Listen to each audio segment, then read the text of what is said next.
The first ever motion-played photographic sequences, or movies as they have been nicknamed, were developed by Thomas Alva Edison and one of his engineers, the brilliant William Kennedy Laurie Dixon. Edison was to fund his head engineer, Dixon, in the development of a photo sequence capture camera. Dixon, developing and adapting elements from all other moving capturing devices and knowledge, developed a film camera known as the kinetograph in 1890. A year later, he developed the kinetoscope, a large device to view the motion-captured images. During the same period, two French brothers were working on their own film capturing and projection device. This device, the cinematograph, was to bring about the dawn of modern cinema, and it was the Lumiere brothers who were the inventors. It was in 1895, on the 28th of December, that one of the most famous film screenings in film history took place. It was held at the Grand Café in Paris, and customers paid 1 franc for the screening of 10 short Lumiere films. It was in 1908 a young D.W. Griffith made his first movie, The Adventures of Dolly. Still in the period of silent film production, its narrative structure and editing were to set the way for Griffith's coming skill with filmmaking. He was to develop filmic techniques and codes that brought in-depth narrative storytelling to cinema.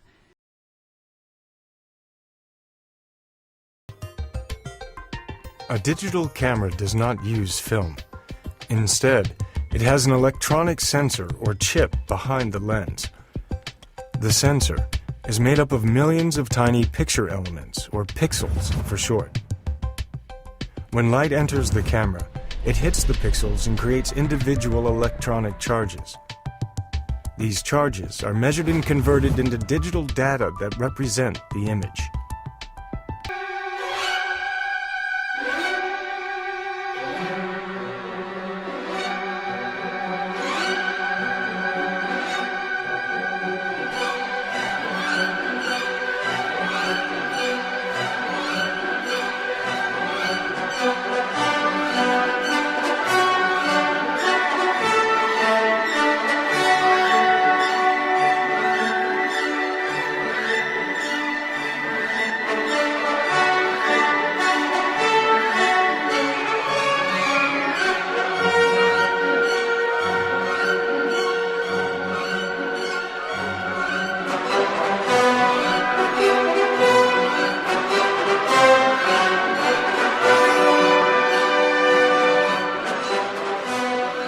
The process is called analog to digital conversion.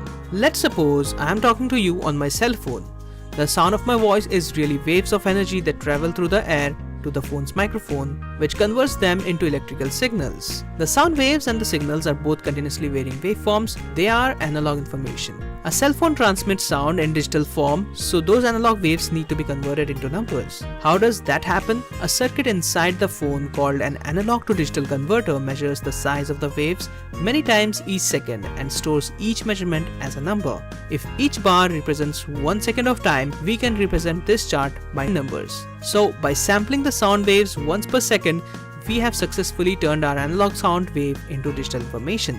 We could send those numbers through the air as radio waves to another phone, which would run the process in reverse and turn the numbers back into sound we could hear. But do you see the problem here? Some information is going to get lost in the process of converting the sound to digital and back again, because the measurement made here doesn't precisely capture the shape of the original wave.